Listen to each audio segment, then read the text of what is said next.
오늘 부활절에 함께 나누실 말씀은 누가복음 24장 1절에서 12절까지입니다. 말씀을 읽겠습니다. 안식 후 첫날 새벽에 이 여자들이 그 준비한 향품을 가지고 무덤에 가서 돌이 무덤에서 굴려 옮겨진 것을 보고 들어가니 주 예수의 시체가 보이지 아니하더라. 이로 인하여 근심할 때에 문득 찬란한 옷을 입은 두 사람이 곁에 섰는지라. 여자들이 두려워 얼굴을 땅에 대니 두 사람이 이르되 어찌하여 살아있는 자를 죽은 자 가운데서 찾느냐. 여기 계시지 않고 살아나셨느니라. 갈릴리에 계실 때 너희가 어떻게 말씀하셨는지를 기억하라. 이르시기를 인자가 죄인의 손에 넘겨져 십자가에 못 박히고 제3일에 다시 살아나야 하리라 하셨느니라 한데, 그들이 예수의 말씀을 기억하고 무덤에서 돌아와 이 모든 것을 11 사도와 다른 모든 이에게 알리니 사도들은 그들의 말이 허탄한 듯이 들려 믿지 아니하나 베드로는 일어나 무덤에 달려가서 구부려 들여다보니 세마포만 보이는지라 그 된 일을 놀랍게 여기며 집으로 돌아가니라. 세계의 가르침 천국의 비밀 9216번의 2항에 있는 말씀을 소개하겠습니다. 사람의 생명에 속한 모든 것은 내적인 것에서 외적인 것으로 차례로 흘러 들어옵니다. 외적인 것은 호감이 느껴지는 기억의 지식과 가장 바깥쪽의 것인 감각에 속한 것인데, 감각에 속한 것이란 보고 듣고 맛보고 냄새 맡고 만짐으로써 세상과 소통하는 것입니다. 외적인 것에 내적인 것들이 머무는 까닭은 내적인 것의 흐름이 거기서 끝나기 때문입니다. 영적 의미로 사람이 걸치는 피복이나 옷으로 나타내어지는 것은 바로 이 외적인 것을 말합니다.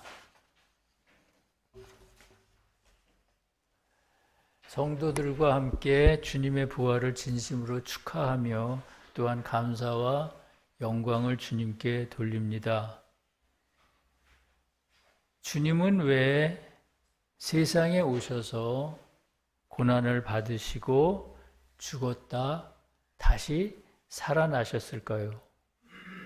그와 관련해 세교회 가르침 천국의 비밀 9216번의 2항에는 이런 말씀이 있습니다. 사람의 생명에 속한 모든 것은 내적인 것에서 외적인 것 안으로 차례로 흘러 들어온다. 내적인 것들이 외적인 것에 머무는 까닭은 내적인 것의 흐름이 거기서 끝나기 때문이다. 이렇게 말합니다. 이 말이 무슨 뜻일까요? 여러 가지 의미가 있겠지만 궁극적으로는 가장 내적인 존재인 주님은 가장 외적인 존재인 인간에게로 오셔서 영원히 그와 함께 사시길 원한다는 것입니다. 그것이 주님의 섭리입니다. 영원 전부터 계셨던 주님께서 당신의 피조물인 유한한 인간과 함께 영원히 사시길 원한다는 것은 쉽게 이해할 수 있는 그런 말씀이 아닙니다. 그러나 분명한 것은 주님은 당신의 생명을 내어줄 정도로 인간을 사랑하시고 또한 앞으로도 사랑하실 것이라는 것입니다. 그렇기 때문에 주님은 지극히 높은 천국으로부터 지극히 낮은 땅으로 내려오셔서 모든 고난을 이기시고 신성하고 완전한 진리가 되셨습니다.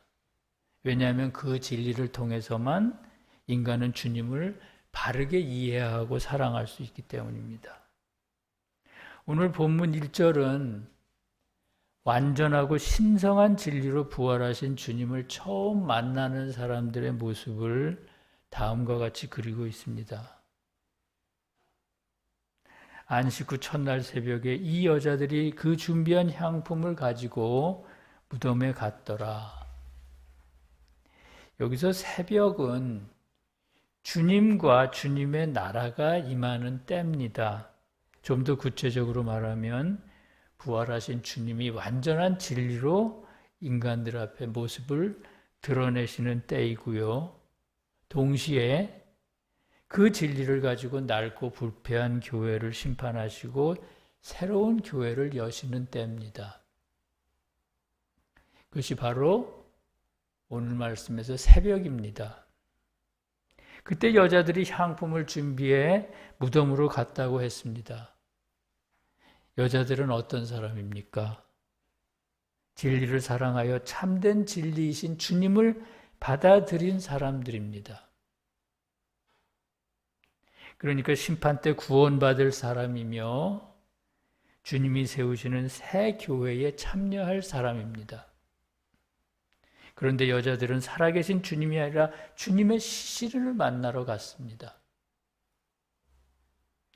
그것은 그들에게 있는 진리가 죽은 자의 시신처럼 생명이 없는 진리라는 증거입니다. 우리가 처음 진리를 받아들일 때 그 진리는 생명이 없는 진리입니다.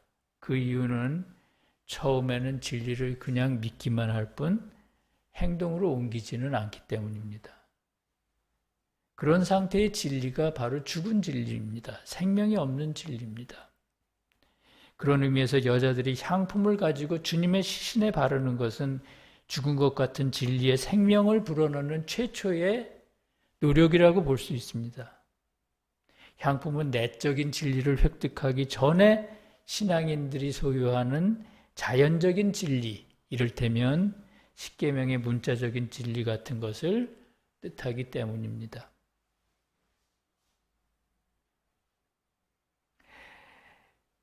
여자들이 무덤에 갔을 때 무덤을 막았던 돌이 옮겨져 있었고요. 그 안에는 시신이 보이지 않았습니다. 무덤을 막았던 돌은 어떤 걸까요? 신앙인의 내면에서 진리가 살아나는 것을 방해하던 여러 가지 자아의 거짓들입니다. 본래 돌은 진리를 뜻합니다. 그런데 여기선 반대로 자아의 거짓을 뜻한다는 것이죠. 그러한 거짓들을 이루는 것이 뭘까요? 그것은 진리에 대한 자부심일 수도 있고요. 악의적이고 그릇된 진리에 대한 추론일 수도 있습니다. 우리 안에 그런 것들이 있는 동안에 진리는 계속 무덤에 갇혀서 살아날 수가 없습니다. 그러나 주님이 이끄시는 대로 처음에는 자연적 진리로 말씀을 이해하고 그런 다음에 점점 내적 진리로 말씀을 이해하고 지키려고 노력할 때 주님에 의해 진리를 방해하던 자아의 거짓들이 물러갑니다. 우리의 힘으로 그 수많은 자아의 거짓들을 물리칠 수는 없습니다. 어떤 것이 있는지조차도 우리는 잘 모르니까요. 그 자아의 거짓들은 마치 칡넝쿨이 우리의 화원에 또는 정원에 있는 나무를 휘감아서 자라지 못하게 하는 것처럼 우리들에게 있는 진리를 가로막습니다.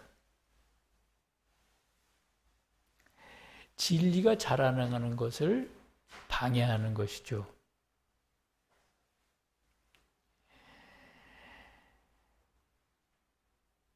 그래서 주님만이 그 자아의 거짓들을 물리쳐 주실 수가 있습니다. 칡넝쿨과 같은 그 것들을 잘라내서 치워주실 수가 있는 것입니다. 그때 죽었던 진리가 살아납니다. 바로 그런 상태가 무덤을 막았던 돌이 옮겨지고 주님이 무덤을 빠져나와서 살아나시는 것입니다. 무덤을 막았던 돌이 옮겨지고 주님의 시신이 보이지 않자 여자들이 어쩔 줄을 몰라 합니다. 그 모습을 4절과 5절에서는 이로 인하여 근심할 때에 문득 찬란한 옷을 입은 두 사람이 곁에 섰는지라 여자들이 두려워 얼굴을 땅에 대니 두 사람이 이르되 어찌하여 살아있는 자를 죽은 자 가운데서 찾느냐.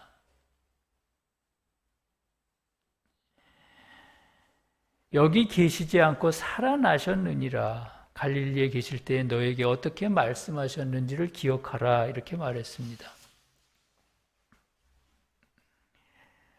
한글 성경에는 여자들이 근심했다고 이렇게 번역하고 있는데 영어 성경에는 어찌할 바를 몰랐다고 했습니다.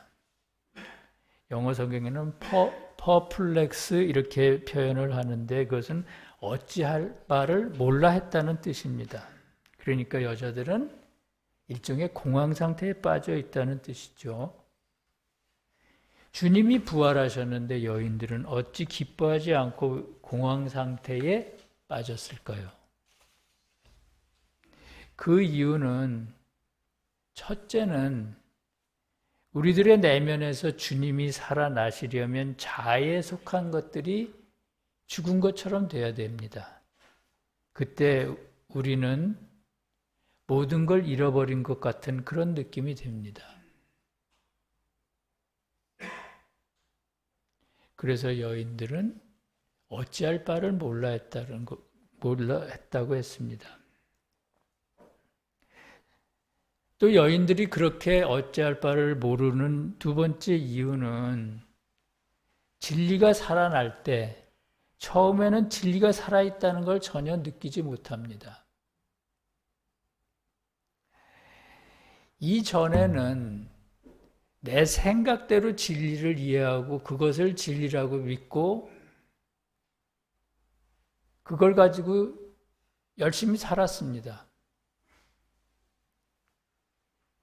근데 주님에 의해서 우리 안에 있는 진리가 살아날 때 그리고 우리가 주님께서 자아에 속한 여러 가지 거짓된 것들을 몰아내 주실 때 그때 우리는 잠깐 내가 아무것도 아닌 것처럼 아무것도 할 수 없는 것처럼 내게 지혜가 아무것도 없는 것처럼 느낀다는 것이죠. 그렇다고 살아나신 주님이 우리에게 나타나셔서 바로 어떤 진리를 깨우쳐 주시는 것도 아니고요. 주님이 살아나셨을 때 제자들이 이게 바로 나타나시지 않지 않으셨습니까? 한마디로 진리가 살아날 때 신앙인의 내면에서 진리가 살아날 때 역설적으로 우리는 진리를 모두 잃어버린 것 같은 상실감을 느낄 수 있다는 것입니다. 그것이 여인들이 어찌할 바를 모르는 것입니다. 그때 그들 곁에 빛나는 옷을 입은 두 사람이 나타나 어찌하여 살아있는 자를 죽은 자 가운데서 찾느냐. 주님은 살아나셨느니라 이렇게 말했습니다. 그 두 사람은 누굴까요? 진리에 대한 상실감을 느끼고 어디에도 기댈 데가 없는 것 같은 그런 고아와 같은 우리들에게 나타나신 주님이며 진리입니다.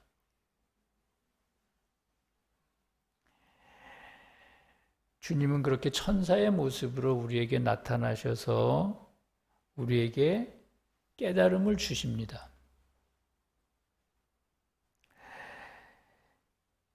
그러니까 천사의 모습, 천사에게서 나오는 그 말씀은 바로 살아나신 주님이시며 신성하고 완전한 진리라는 것입니다. 왜냐하면 그들이 입은 빛나는 옷은 부활하신 주님에게서 나오는 가장 밝고 완전한 진리를 나타내기 때문입니다. 말씀에서 옷은 진리를 뜻하기 때문이죠. 그렇다면 왜 두 사람이 나타났을까요?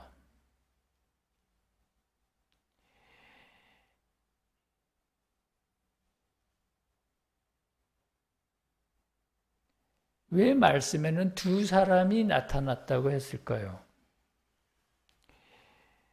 그 이유는 부활하신 주님에게서 나오는 진리는 선만 있고 진리가 없거나 진리만 있고 선이 없는 그런 진리가 아니고 선과 진리가 함께 있는 진리이기 때문입니다.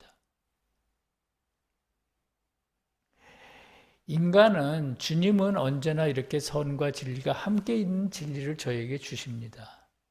그런데 인간이 받아들일 때는 그 중에 하나만 받습니다. 대개는.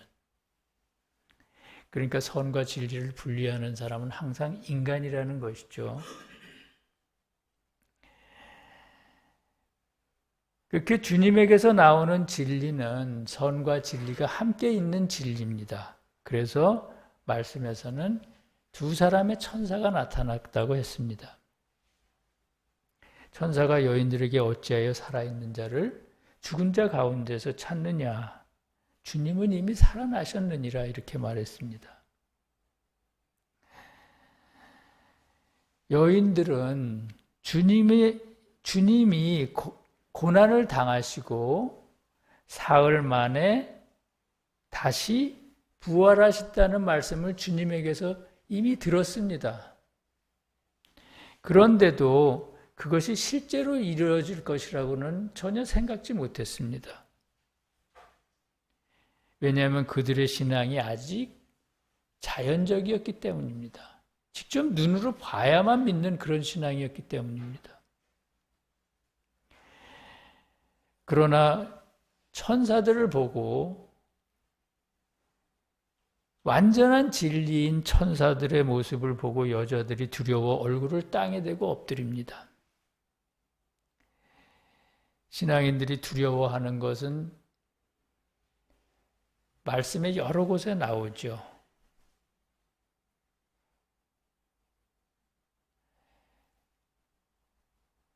요한계시록을 쓴 요한이 주님 앞에 죽은 자처럼 두려워하며 죽은 자처럼 되었다고도 하고요.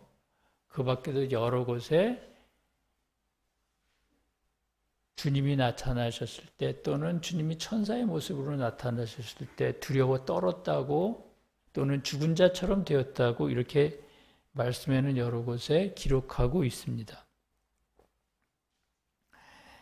신앙인들이 이렇게 두려워하는 모습은 우리들의 내면에서 어떤 영적인 변화가 일어날 때, 그 변화는 긍정적인 변화죠. 그런 변화가 일어날 때 느끼는 불안과 공포를 의미한다고 합니다.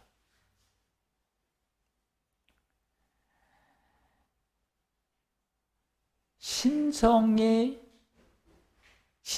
작용이 우리 안에서 어떤 변화를 끌어낼 때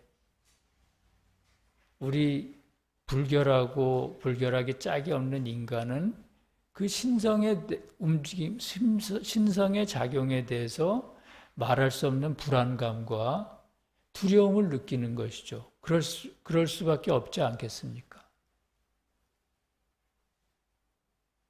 얼마나 두렵겠습니까?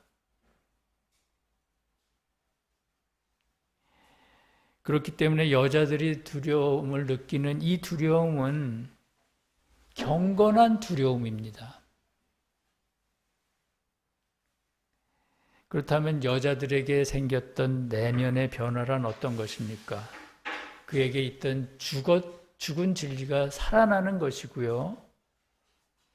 그로 인해 그의 자연적인 수준의 신앙이 영적인 신앙으로 한 단계 올라가는 것입니다. 그것이 여인에게 지금 생기는 변화입니다. 마침내 여자들이 주님이 사흘 만에 다시 사신다고 한 것을 기억하고는 무덤에서 돌아왔습니다. 그리고 그 모든 일들을 11사도와 다른 모든 이에게 알렸습니다. 무덤은 그들이 죽은 진리를 만나던 곳입니다. 여자들이요. 그리고 그곳에서 필요할 때마다 자기가 필요한 것을 꺼내 사용하던 곳입니다. 그러니까 일종의 죽은 진리를 보관했던 곳이죠.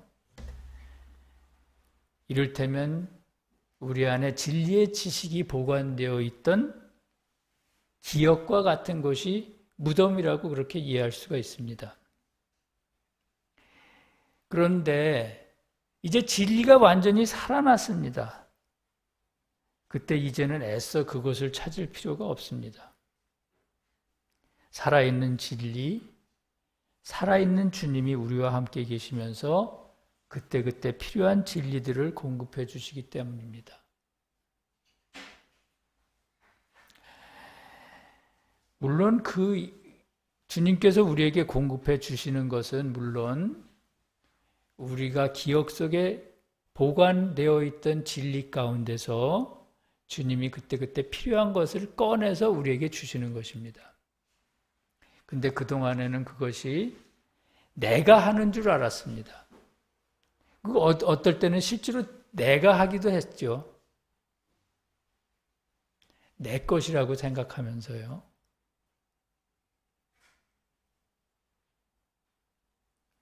근데 이제는 내가 그렇게 특별한 노력을 기울이지 않습니다. 나로부터 하는 일을 가능한 한 안 하려고 하는 거죠. 그 대신 주님께서 그 일을 해주시는 것을 우리는 느낄 수가 있습니다.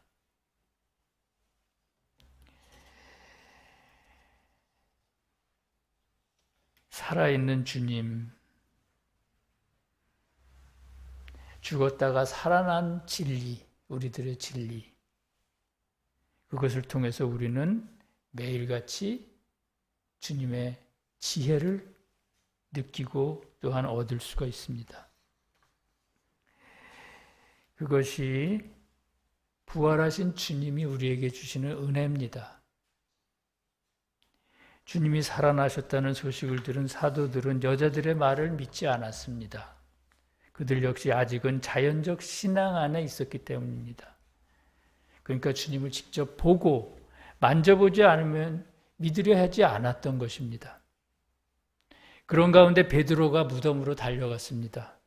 그것에 대해 12절에서는 베드로가 일어나 무덤에 달려가서 구부려 들여다보니 세마포만 보이는지라 그 된 일을 놀랍게 여기며 집으로 돌아갔더라.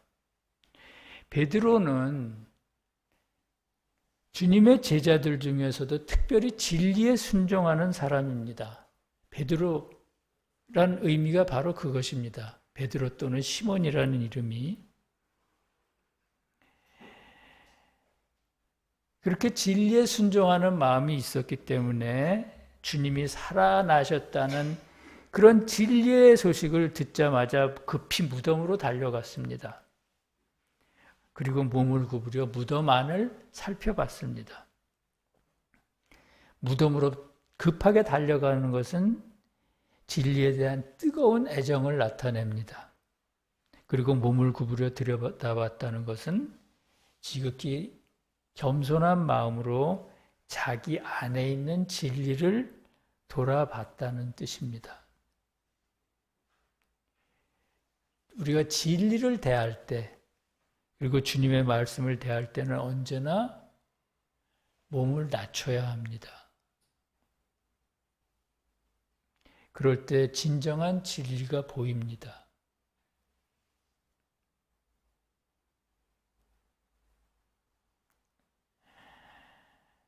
말씀이 주님이시라는 것을 우리가 느낄 때가 과연 얼마나 있을까요?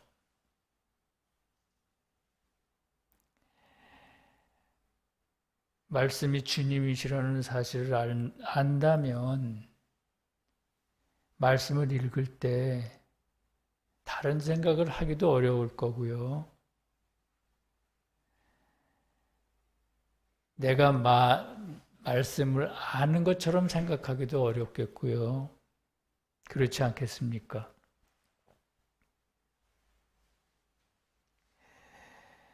베드로와 같이 몸을 낮춰서 자기 안에 있는 말씀을 이렇게 바라봐야 됩니다. 그때 진정한 진리가 보이고요. 자기 안에서 죽어있던 지식이 살아나고 있다는 것도 보입니다.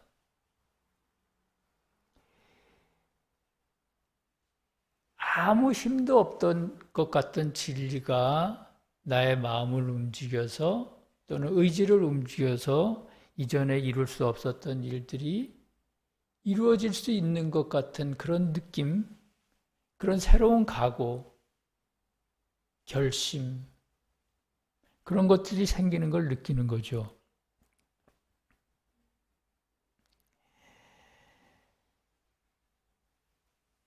무덤 안을 들여다봤을 때 베드로의 눈에 들어온 건 뭐였을까요? 주님의 시신이 아니라 세마포였습니다. 세마포는 주님께서 우리에게 주시는 내적 진리를 의미합니다. 그 내적 진리란 그 안에 선이 들어있는 또는 사랑이 들어있는 진리입니다. 그러니까 이전에 알았던 그런 진리가 아니라는 거죠.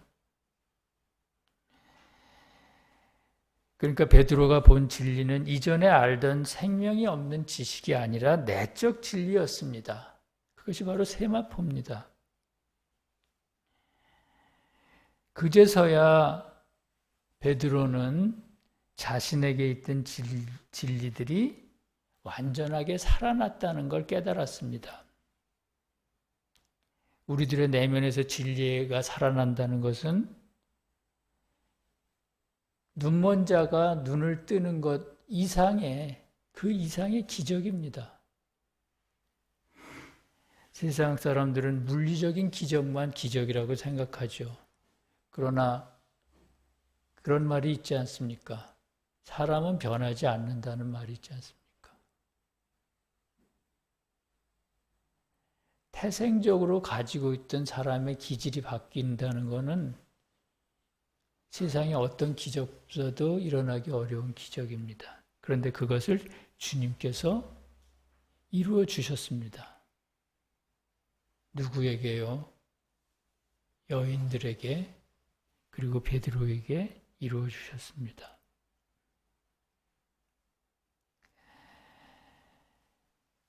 그래서 베드로는 그 모든 일을 놀랍게 여겼다고 했습니다. 놀랍게 여겼다는 것은 이것이 기적과 같은 일이구나 이렇게 여겼다는 뜻입니다.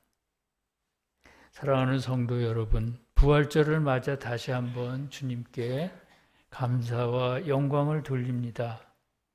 오늘 말씀에서 여자들은 향품으로 표상되는 자연적 진리를 가지고 신앙생활을 시작합니다. 자연적 진리란 말씀의 문자로 표현된 진리고요. 내적 진리를 담기 위한 그릇의 역할을 하는 진리입니다. 그래서 그것은 자체로는 완전한 진리가 아닙니다. 그럼에도 주님은 그 진리를 통해서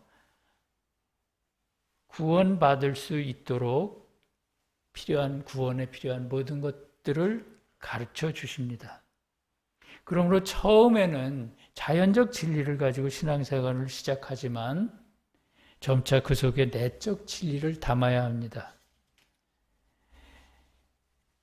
말씀의 문자적인 의미 안에 내적 진리를 계속 담아야만 하는 까닭은 자연적 그릇에 내적 진리가 담길 때 비로소 우리가 가지고 있는 진리는 온전하고 힘 있는 진리가 되기 때문입니다. 왜냐하면 그 속에는 지옥을 이기신 주님의 능력이 들어있기 때문입니다. 주님도 세상에 계실 때 완전하지 않은 진리의 상태에서 지옥과 싸우셨습니다. 그리고 그 시험을 모두 이기시고 신성한 진리 자체로 부활하셨습니다. 만약 주님이 처음부터 신성한 진리 그 자체이셨다면 주님은 아마 시험을 당하실 수가 없었을 것입니다. 지옥이 감히 어떻게 그 신성한 진리를 대적하고 도발할 수가 있겠습니까? 주님은 스스로 완전하지 않은 진리로 오셔서 지옥의 시험을 불러들이시고 그리하여 지옥을 완전하게 정복하셨던 것입니다. 인간의 몸으로 말이죠.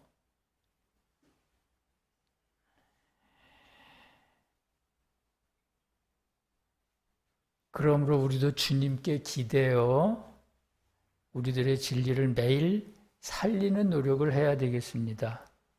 더 내적인 진리로 만드는 그런 노력을 해야 되겠습니다. 그때 우리는 온전히 진리의 능력으로 거듭날 수가 있습니다.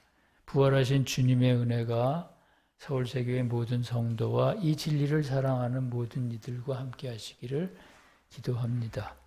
여호와께서 이틀 후에 우리를 살리시며 셋째 날에 우리를 일으키시리니 우리가 그의 앞에서 살리라. 아멘. 기도하겠습니다. 사랑의 주님 감사합니다. 부활절을 맞아 주님께 무한한 감사를 드립니다. 주님께서 세상에 오시지 않았다면 우리 인간은 영원히 죽었을 것입니다. 이 부족하고 악하기만 한 저희를 주님께서는 어찌 그리 사랑하십니까? 주님의 그 크신 사랑에 감히 머리를 들 수 없나이다. 주님, 오늘 말씀을 통해서 각 사람에게 있는 진리는 매일같이 살아나야 한다는 걸 배웠습니다. 진리가 살아난다는 것은 진리 안에 선이 점점 많아지는 것이라는 것을 또한 배웠습니다. 저희가 주님의 뜻을 따르지 못하는 것도 생각해 보면 저희들의 진리 안에 사랑이 없기 때문입니다. 주님, 어떻게 하면 저희들의 진리가 사랑이 많은 진리, 힘 있는 진리로 변할 수 있을까요?